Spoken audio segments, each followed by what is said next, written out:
Alrighty, in this video what we're going to be doing is we are going to be implementing our code generator. So, to make things as quick as possible, I'm going to be basing our code generation code off of what we have already written. However, there's going to be some differences. So, let's go ahead and get started. I'm going to open up my generated commands.cs file, and I'm just going to go ahead and nuke our component map private field as well as our constructor. We no longer need that. Then I'm going to go ahead and take all of these methods that we wrote. I'm going to select the top bit of it, and I'm going to hit Shift and click down here and hit Control X. Then I'm going to open up my proxy code generator, come down here after generate proxies and hit Control V, effectively just bringing them all down here. And I'll hit Alt-Enter to, oh, whatever, be quiet. I'll hit Alt-Enter to import my indented text writer, which I believe comes from system.io. After I do that, I am going to go ahead and grab this internal static class extensions for my indented text writer, and I'm just going to plop it right down here at the bottom, just to keep things localized to where they're used, because at the moment we don't use this extension anywhere else. Okay, the first step is to get it to work in the way that it used to work. So, let's start off with the top method, the generate proxies method. What do we need to do here? Well, we simply need to turn our stream into an indented text writer. To turn a stream into an indented text writer, we need a string writer followed by an indented text writer. So I'm going to say using var writer equals new stream writer outstream followed by using var text writer equals new indented text writer.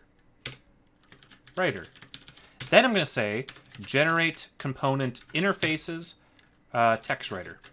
So you'll notice that a stream writer isn't a stream. A stream writer inherits from text writer. A text writer inherits from effectively nothing, and a stream is a completely different class hierarchy. So we have to basically wrap our stream in a stream writer, then wrap our stream writer in an indented text writer.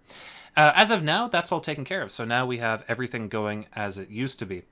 We're not going to worry about fixing the code yet, so we will be updating this code, of course, because we'll be using different stuff. But let's go ahead and just go on down to our generate proxy classes. Just get it to work the way it used to work at the very least. So we're going to say for each var component equals analyzer.components. So that's the first change we're going to make there. Next up, for our name, we're simply going to, for the time being, say component.name followed by component.fullname. So it's going to be component.__component.name is going to be the class name, and then it's going to implement component.fullname, which is, if you recall, is the component name including the namespace name. Now, for our generate constructor, we're going to keep that as it is, but of course it's going to error out because currently our generate class constructor wants a mapped component, but we're not getting a mapped component, we're getting a proxy component. So we just switched that parameter around and now we no longer get that error. However, our generate class constructor method is now invalid. We'll fix that after we fix our loop right here. Our loop is going to change to for each var method in component.methods. And then we're going to say generate method, and we're just going to pass in the method. We don't need to pass in the index anymore. We're just going to pass in the method. Now, continuing our way down, let's go ahead and fix our generate class constructor. So what we're going to do here is our class constructor is simply going to be component.name. For our methods, it's going to be component.methods.count, which will of course import link at the top of the file. And then we're going to use a for each loop here instead of a for loop. We're going to say for each var method in component.methods. And I can get rid of this line now. It's redundant. Now we can go ahead and fix our right here. So to do that, go ahead and break this down a little bit. To do that, we replace our I index with method.index. So now you'll notice why we added the index property to our method. For our type of, we're going to do component.fullname instead of component.type.fullname. And for our method name, we're simply going to do method.name. Now for our parameters, what I'm going to do here is I'm going to say I'm going to replace this entire for loop, including the var parameters equals, with for each var parameter in method dot parameter. Now I'm going to change this if p is greater to 0 to if parameter dot index is greater than 0. And then I'm going to change this type of here to parameter dot type. All right, so far so good. Now let's jump down to generate method. The first thing we need to do is get rid of this method index parameter. As you already saw previously, we no longer need it. Second thing is we are no longer accepting a map to method. We're accepting a proxy component dot method. Now, down here, instead of saying method.resultType.fullName, we're going to do method.returnTypeName. For this, we're going to do method.returnTypeName, or return type here for return type not supported. For our method info name, we're simply going to do method.name. For our parameters, we're going to do the same thing we did before. I'm going to say replace the entire for each for loop with the for each var parameter in method.parameters. Then I'm going to say if parameter.index is greater than 0. Go ahead and do that. And then I'm going to down here say parameter.name followed by, or sorry, parameter.type followed by parameter.name. Okay, next up we have our return stuff. So we have intercept void method blah blah blah with a new object passing in method index to the method that we're invoking. Now the method index is now simply method.index. So we can go ahead and put that on our clipboard and we can paste it wherever method index is used. And then I can return the method.result type to method.return type. Or sorry, return type name, derp.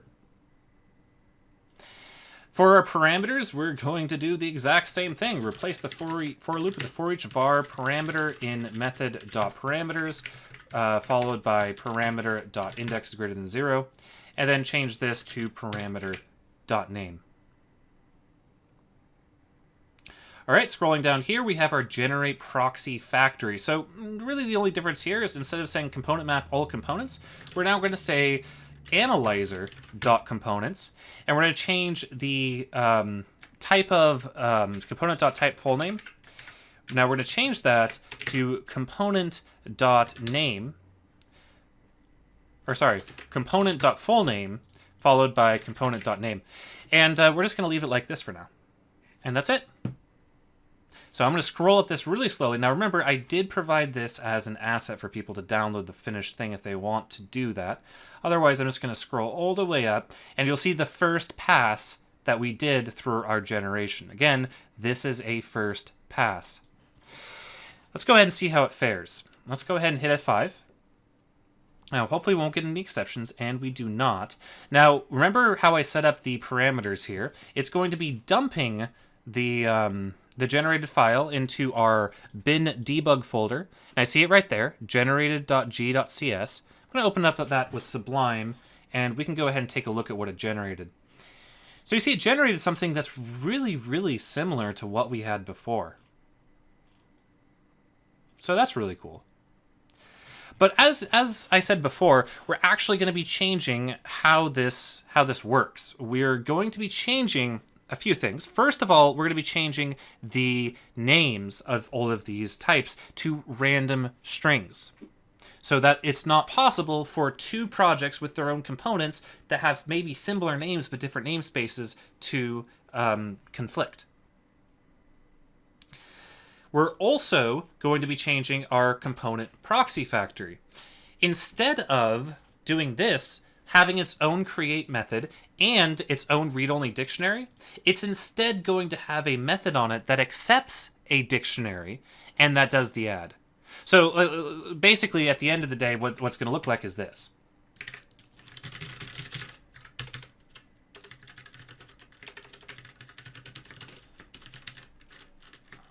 What did I call that? Registry.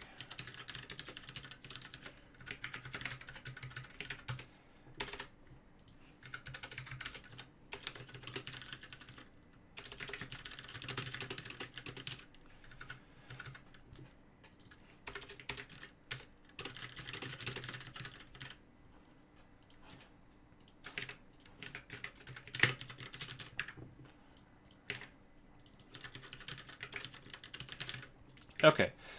This is what I want to turn it into. So hopefully this makes a little bit more sense as to what I'm going with this. A couple key points. This will have a random name. So we will generate a random name for that. Next up, we're going to give our assembly an attribute. Our whole assembly is going to get an attribute that points the who's ever scanning our assembly to the proxy registries that we have registered.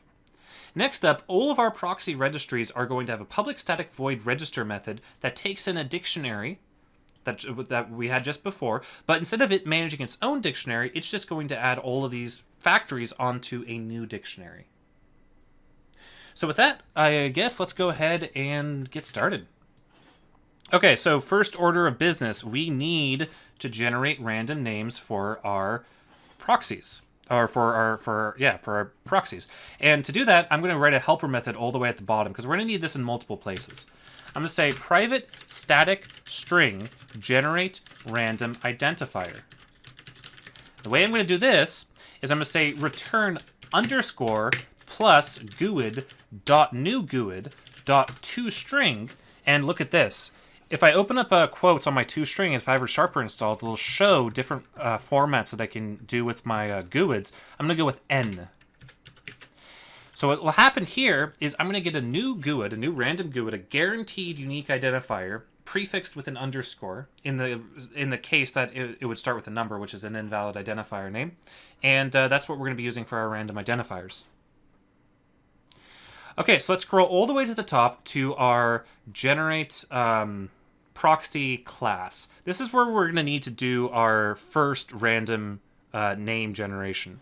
So what I'm going to do is I'm going to say up here var component name equals generate random identifier. No. Generate random identifier. There we go.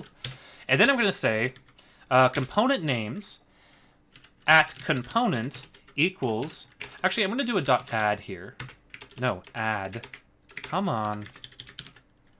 Component name. I'm really not used to the ReSharper 9. I'm not even used to ReSharper 8, to be honest with you. ReSharper 7 was really a lot better. Anyway, so all we're doing here is we're generating a component name and we're adding it to our dictionary. Next up, let's go ahead and create our class. So I'm going to remove these two underscores, and I'm going to replace component.name with component name. And that will make it so that our generated classes will be our random strings. However, as you know, we have to pass in our component name into our class constructor, because obviously constructors have to reference the name of the class. So I'm going to add a parameter here called component name. So I'm just going to add it right here. And then I'm going to scroll down to generate class constructor. I'm going to say string component name right there. And then for this first right line, I'm going to remove these two underscores and I'm going to replace component.name with component name. So that'll make it its own random thing. And really, so far, that's about it. So now let's go ahead and fix our registry. Now, before we fix our registry, I'm going to create the actual interface, or the actual attribute that's going to be added to our assembly. And unfortunately, assembly attributes have to be added at the top of the file. So I have to generate the registry name before I do anything else. And so I'm going to do that up here on Generate Component Interfaces. But before I do that, I'm going to hop over into BuzzMMO Base Infrastructure, and I'm going to add a new class. And the class is going to be called Component Proxy Registry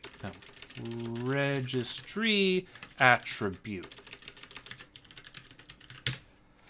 It's going to inherit from attribute, as all attributes do. It's going to have an attribute usage of attribute target.assembly with a allow multiple set to true. And then it's going to have a constructor that takes a type called registry type. Come on.